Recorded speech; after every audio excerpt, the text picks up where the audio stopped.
एपरी स्त्री घरे केबे भी माँ लक्ष्मी रही नथांती। नमस्कार दर्शक बंधु, आपण समस्त को मो चैनल को पुणी थे स्वागत करुचे। कह जाए घरर बहु घरर झियो माँ हेउचंती घरर लक्ष्मी।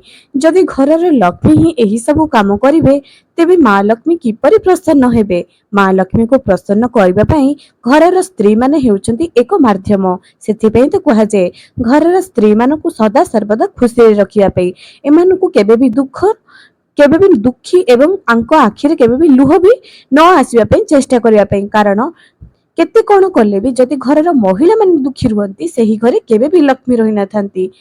ता सहित महिलांकर भी किछि दायित्व अछि जे सेमाने माँ लक्ष्मी को प्रसन्न करिवा पई निजर किछि अभ्यास को परिवर्तन करिवे। निजर किछि भूल बसतः जो अभ्यास दैनंदिन जीवन में करिथंती सेही सब अभ्यास को सेमाने परिवर्तन करिवे।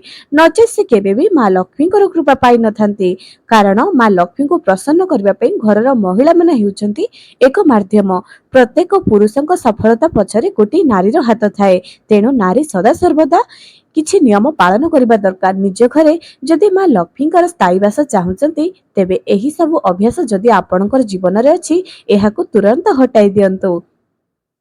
ता आगुरु मो प्रिय दर्शक मानकु मु अनुरोध करुछि जे जदि ए पर्यंत मो चैनल को सब्सक्राइब करि नाहंती निहाती सब्सक्राइब करंतु। पाखर थिबा बेल आइकन को क्लिक करी वीडियो को गोटी लाइक टे करि दियंतु। चलंतु जानि नबा महिला माने केउ सब अभ्यास करिबा बिल्कुल भी उचित नुह। एही वीडियो देखि आपण माने भी निज जीवन को परिवर्तन करि दियंतु। सकाळु उठिबा परे जेउ व्यक्ति निजर खटकू बा निजर सज्जा को एणे तेणे बिछाड़ी करी रखी थाए, सकाळु उठी सारिबा परे निजर बिछोना को जे सजाड़ी न थाए सेही घरे गरीबी केबे भी शेष होई न थाए। सब बेले गरीबी समस्या लागि रही थाए। तेणु सकाळु उठिबा परे प्रथमे निजर सेज को सजाड़ंतु, निजर बेड को निजर सेज को सजाड़ंतु। द्वितीय रे सकाळु उठिबा परे जेउ व्यक्ति अलसुआ परी गोटे जगार बसी थाए निज कर्म को जाए नाही, कर्म करिबा पई जहार मन लागे नाही, जानी सुनी जे निज कर्म को कम करिबा पई चेष्टा करे सेही घरे भी केबे भी माँ लक्ष्मी रही नथांती।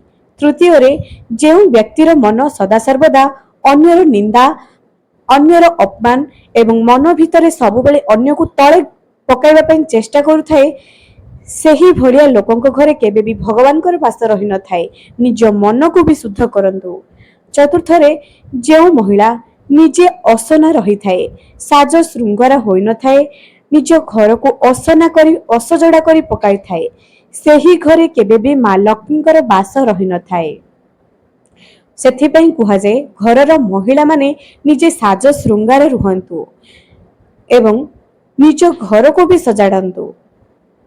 पंचम रे जेउ घरर महिला किंबा पुरुष दान करंती नाही, गाई कुकुर किंबा पक्षी हो गरीब व्यक्ति हो काहा को भी जेउ घरु टंकाटे भी दान अर्थ रे जाय नाही सेही घरे भी केबे भी समृद्धि आसी न थाए।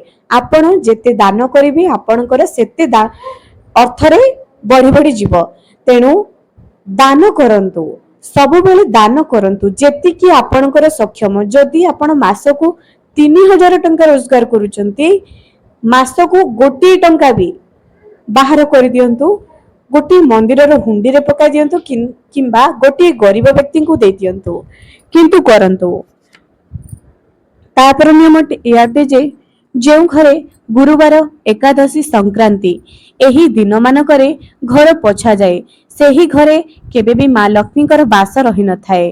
केबे भी ठाकुर घर को भी गुरुवार एकादशी एवं संक्रांति रे पोछिबे नाही, सफा करिवे नाही। एही दिन मानकरे घर सफा कले घरे अलक्ष्मी वास रही थाए, माँ लक्ष्मी सेही घर चली जाती। तापर नियमटी जेउ घरर कबाट झरका शब्द होउथाए खोलिबा एवं बंद करिबा समय रे शब्द होउथाए एवं ताहाकु लोक माने ठीक न करिथांते सेही घरे भी अलक्ष्मीर वास रहिथाए, माँ लक्ष्मी केबे भी रही न थाए। जेउ घरे अलिया असना को बहुत दिन धरी स्टोर करी रखा जाए फिंगिबा को निया जाए नाही सेही घरे भी माँ लक्ष्मीकर वास रही न थाए। जेउ घरु सबु बेले दुर्गंध आसी थाए सेही घरे माँ लक्ष्मी रही न थांती एवं सेही घरु गरीबी समस्या केबे भी शेष होई न थाए। ଯେଉଁ ଘରର ମହିଳାମାନେ ସନ୍ଧ୍ୟା ସମୟରେ ନିଜର କେଶକୁ ସଜାଡ଼ନ୍ତି ଏବଂ ଠିକ୍ ସନ୍ଧ୍ୟା ହୋଇଯିବା ପରେ ଯେଉଁମାନେ ସିନ୍ଦୁର ଲଗାନ୍ତି ସେହା ବି ଜମା ବି ଭଲ ନୁହଁ। ସନ୍ଧ୍ୟା ହୋଇଯିବା ପରେ କେବେ ବି ଝାଡୁ କରନ୍ତୁ ନାହିଁ। କାହାରିକୁ କ୍ଷୀର, ଦହି, ପିଆଜ ଏବଂ ଟଙ୍କା ଏସବୁ ଜିନିଷ ସନ୍ଧ୍ୟା ହେଇଯିବା ପରେ ଦବା ନବା କରନ୍ତୁ ନାହିଁ ଏବଂ ଲୁଣ ବି। ତା ସହିତ ଯିଏକି ଖାଇ ନ ପାରି ଫିଙ୍ଗୁଥାଏ, ଯଦି ଆପଣଙ୍କର ଖାଦ୍ୟ ବଳକା ହୋଇଯାଉଛି ତେବେ ଏହାକୁ କୁକୁରକୁ ଦେଇଦିଅନ୍ତୁ କିମ୍ବା ଗାଈକୁ ଦେଇଦିଅନ୍ତୁ। ଡଷ୍ଟବିନ୍‌କୁ ନିଅନ୍ତୁ ନାହିଁ, ଡଷ୍ଟବିନ୍‌ରେ ଫିଙ୍ଗନ୍ତୁ ନାହିଁ। ଖାଦ୍ୟ ବଳକା ହେଇଯାଉଛି ତ ଅନ୍ୟ କାହାର ପେଟ ଭରି ଦିଅନ୍ତୁ, କିନ୍ତୁ ଫିଙ୍ଗନ୍ତୁ ନାହିଁ। ତୁରନ୍ତ ଏହାକୁ ଗାଈ କିମ୍ବା କୁକୁରକୁ ଦେଇଦିଅନ୍ତୁ। ଏସବୁ କର୍ମ ଦ୍ୱାରା ଆପଣ ନିଜର ଭାଗ୍ୟକୁ ହିଁ ଛୋଟ କରୁଛନ୍ତି। ନିଜର ଭାଗ୍ୟର ଉଦୟ ହେବ ନାହିଁ ଆଜ୍ଞା, ଯଦି ଆପଣମାନେ ଏହି ସବୁ କାମ କରୁଛନ୍ତି। ଯେଉଁ ଘରର ବ୍ୟକ୍ତିମାନେ ବା ମହିଳାମାନେ ନିଜର ନଖକୁ ଦାନ୍ତରେ ଚୋବାଇ କରି ବାହାର କରିଥାନ୍ତି, ଏହା ବି ଏକ ଗରିବୀର କାରଣ ଅଟେ। ଏହା ଦ୍ୱାରା ରାହୁ ଖରାପ ହୋଇଥାଏ। ସେହି ବ୍ୟକ୍ତି ସବୁବେଳେ ଡିପ୍ରେସନରେ ରହିଥାନ୍ତି, କେବେ ବି ଉନ୍ନତି ହୋଇନଥାଏ। ଯେଉଁ ଘରେ ଅଳନ୍ଧୁ ବୁଢିଆଣୀ ଜାଲ ସବୁବେଳେ ଲାଗି କରି ରହିଥାଏ, ସଫା କରାଯାଉନଥାଏ, ସେହି ଘରେ ବି ମା ଲକ୍ଷ୍ମୀଙ୍କର କୁଦୃଷ୍ଟି ପଡିଥାଏ। କେବେ ବି ସେହି ଘରେ ଉନ୍ନତି ହୋଇନଥାଏ। ଯେଉଁ ଘରେ ସ୍ତ୍ରୀ ମାନଙ୍କୁ ଅନାଦର କରାଯାଇଥାଏ, ସ୍ତ୍ରୀ ମାନଙ୍କର ଅସମ୍ମାନ କରାଯାଇଥାଏ, ସେହି ଘରେ କେବେ ବି ସମୃଦ୍ଧି ଫେରି ନଥାଏ। ସେହି ଘରେ ମା ଲକ୍ଷ୍ମୀଙ୍କର କୃପା ଦୃଷ୍ଟି କେବେ ବି ପଡିନଥାଏ। ଦର୍ଶକ ବନ୍ଧୁ, ଏହି ସବୁ କାମ ଯଦି ଆପଣମାନେ କରୁଛନ୍ତି, ଆଜି ହିଁ ସୁଧୁରି ଯାଆନ୍ତୁ। ଯଦି ନିଜକୁ ଉନ୍ନତି ଆଡକୁ ନେବା ପାଇଁ ଚାହୁଁଛନ୍ତି, ଏହି ସବୁ କାମ ନିଶ୍ଚୟ କରନ୍ତୁ। ଘରକୁ ଅସଜଡ଼ା କରି ପକାଉଛନ୍ତି, ଆପଣଙ୍କ ଘର ଛୋଟ ହଉ କିମ୍ବା ବଡ ହଉ, ଯଦି ଆପଣମାନେ ଚାହିଁବେ ଆପଣମାନଙ୍କର ଘର ଛୋଟ ହଉ କିମ୍ବା ବଡ ହଉ ସୁନ୍ଦର ହୋଇଯିବ। ଯଦି ଆପଣମାନେ ଚାହିଁବେ ନିଜ ଘରକୁ ସଜାଡ଼ନ୍ତୁ। ଛୋଟିଆ ଛୋଟିଆ ଜିନିଷ ପାଇଁ ଆପଣଙ୍କର ବହୁତ କାମରେ ଆସିବ। ତେଣୁ ଏହି ସବୁ କାମକୁ ସଜାଡ଼ନ୍ତୁ। ଯେଉଁ ଘରେ ସନ୍ଧ୍ୟା ଦୀପ ଦିଆଯାଏ ନାହିଁ, ଠାକୁରଙ୍କୁ ଅନାଦର କରାଯାଏ, ସେହି ଘରେ ବର୍ତ୍ତମାନ ତ ରୋଜଗାର ଚାଲିଛି ଭଲ ଭାବରେ, ବର୍ତ୍ତମାନ ତ ସବୁ ଠିକଠାକ ଚାଲିଥାଏ, କିନ୍ତୁ କାଲି ସକାଳକୁ କଣ ହବ କିଏ କହିପାରିବ? ଭବିଷ୍ୟତକୁ ସୁଧାରିବା ପାଇଁ ହେଲେ, ଭବିଷ୍ୟତକୁ ସୁନ୍ଦର କରିବା ପାଇଁ ହେଲେ ବର୍ତ୍ତମାନ ସୁଧାରନ୍ତୁ, ବର୍ତ୍ତମାନକୁ ସଜାଡ଼ନ୍ତୁ। ନିଜର ମହିଳାମାନେ କେବେ ବି ନିଜ ହାତରେ ଫାଟି ଯାଇଥିବା ଚୁଡ଼ିକୁ ପିନ୍ଧନ୍ତୁ ନାହିଁ। କେବେ ବି କେଶ ଓଦା ଥିବା ସମୟରେ ସିନ୍ଦୁର ଲଗାନ୍ତି ନାହିଁ। ଏହା ଦ୍ୱାରା ସ୍ୱାମୀଙ୍କର ଅମଙ୍ଗଳ ହୋଇଥାଏ। ସ୍ୱାମୀ ବାହାରକୁ ଯିବାର ତୁରନ୍ତ କେବେ ବି ନିଜର କେଶ ଖୋଲିବେ ନାହିଁ କିମ୍ବା ଘର ଝାଡୁ ପୋଛା କରିବେ ନାହିଁ। ଘର ଝାଡୁ ପୋଛା ଗୁରୁବାର ଦିନ ତ ଭୁଲରେ ବି କରିବେ ନାହିଁ। ଯେଉଁ ଘରେ ସବୁବେଳେ କଳି ଝଗଡ଼ା ଲାଗି ରହିଥାଏ, ମନ ମତାନ୍ତର ଲାଗି ରହିଥାଏ, ସେହି ଘରେ ସବୁବେଳେ ଅଭାବ ବି ଲାଗି ରହିଥାଏ। ଯେଉଁ ଘରେ ସବୁବେଳେ ଭଗବାନଙ୍କ ଉପରେ ଆସ୍ଥା ନଥାଏ, ଭଗବାନଙ୍କର ନାମ କୀର୍ତ୍ତନ କରାଯାଇ ନଥାଏ, ସଦା ସର୍ବଦା ଆମିଷ ଭୋଜନରେ ସକାଳୁ ସଞ୍ଜ ଯାଏ ମନ ଥାଏ, ପରନିନ୍ଦା ପର ଚୁଗଲି ଏସବୁ କରିବାରେ ସେହି ଘରେ ବି କେବେ ବି ମା ଲକ୍ଷ୍ମୀଙ୍କର ବାସ ନଥାଏ। ପ୍ରତ୍ୟେକ ଜିନିଷ ଯଦି ଆପଣ ସଜାଡ଼ିକି ରଖିବେ, ଏହା ନିଶ୍ଚୟ ସୁନ୍ଦର ରହିବ। ଘରର ପ୍ରତ୍ୟେକ ବ୍ୟକ୍ତି ଯଦି ଚାହିଁବେ ନିଜର ଭାଗ୍ୟକୁ ନିଶ୍ଚୟ ସୁଧାରି ପାରିବେ। ଖାଲି ହାତରେ ଯଦି ଆପଣମାନେ ମନ୍ଦିର ଯାଉଛନ୍ତି, ଏହା ଜମା ବି ଭଲ ନୁହଁ। ଏହା ଆପଣଙ୍କ ଉପରକୁ ଦୋଷ ଲାଗିଥାଏ। ମନ୍ଦିରରୁ ଘରକୁ ଆସିବା ପରେ ତୁରନ୍ତ ନିଜ ଗୋଡକୁ ଧୁଅନ୍ତୁ ନାହିଁ। ଏହା ଦ୍ୱାରା ଆପଣଙ୍କର ପୁଣ୍ୟ ନଷ୍ଟ ହୋଇଯିବ। ମନ୍ଦିରରୁ ଫେରିବା ସମୟରେ କେବେ ବି ଘଣ୍ଟି ବଜାନ୍ତୁ ନାହିଁ, ଏହା ଜମା ବି ଭଲ ନୁହଁ।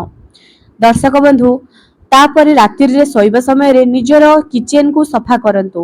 କିଚେନକୁ ଅସନା କରି କେବେ ବି ଶୋଇବେ ନାହିଁ। କିଚେନର ସିଙ୍କକୁ କେବେ ବି ଅଇଁଠା ବାସନରେ ଭରି କରି ରଖିବେ ନାହିଁ। ସଦାସର୍ବଦା ସଂକ୍ରାନ୍ତିର ପୂର୍ବ ଦିନ ନିଜ ଘରକୁ ସଫାସୁତୁରା କରିବେ। ସଂକ୍ରାନ୍ତିର ପୂର୍ବ ଦିନ ଏହା ବହୁତ ଏବଂ ଗୁରୁବାରର ପୂର୍ବ ଦିନ, ଯେକୌଣସି ବି ପର୍ବପର୍ବାଣୀର ପୂର୍ବ ଦିନ ନିଜ ଘରକୁ ସଫାସୁତୁରା ରଖନ୍ତୁ।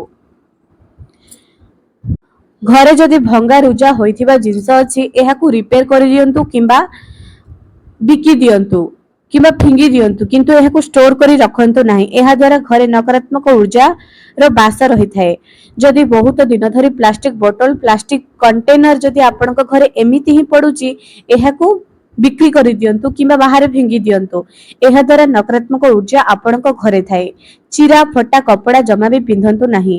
କେଶ ଯେତେବେଳେ ମହିଳାମାନେ ସଜାଡୁଛନ୍ତି ଯେଉଁ କେଶ ଚୁଟି ଝଡି ଯାଉଛି ତାହାକୁ ଏକତ୍ରିତ କରି ଫିଙ୍ଗି ଦିଅନ୍ତୁ, ଏଣେ ତେଣେ ପକାନ୍ତୁ ନାହିଁ। ଏହା ଦ୍ୱାରା ଆପଣଙ୍କ ଘରକୁ ଗରିବୀ ଆସିଥାଏ। ନିଜର ଭାଗ୍ୟକୁ ଆପଣମାନେ ନିଜେ ହିଁ ସୁଧାରିବେ। କର୍ମ ଅର୍ଥ କେବଳ ଚାକିରି ବ୍ୟବସାୟ ନୁହଁ, ଏହା ବି ଏକ କର୍ମ ଅଟେ ଯାହାକି ଭଗବାନଙ୍କୁ ପସନ୍ଦ ନୁହଁ। ଆପଣମାନେ ଚାହିଁଲେ ଆପଣମାନଙ୍କର ଜୀବନ ବହୁତ ହସ ଖୁସିରେ ଚାଲିବ। ଆଶା କରୁଛି ଆଜିର ଭିଡିଓରୁ ଆପଣମାନେ ବହୁତ କିଛି ଶିଖିପାରିଥିବେ। ଆଜି ପାଇଁ ରହିଲି, ପୁଣି ଦେଖା ହେବ ଆଗାମୀ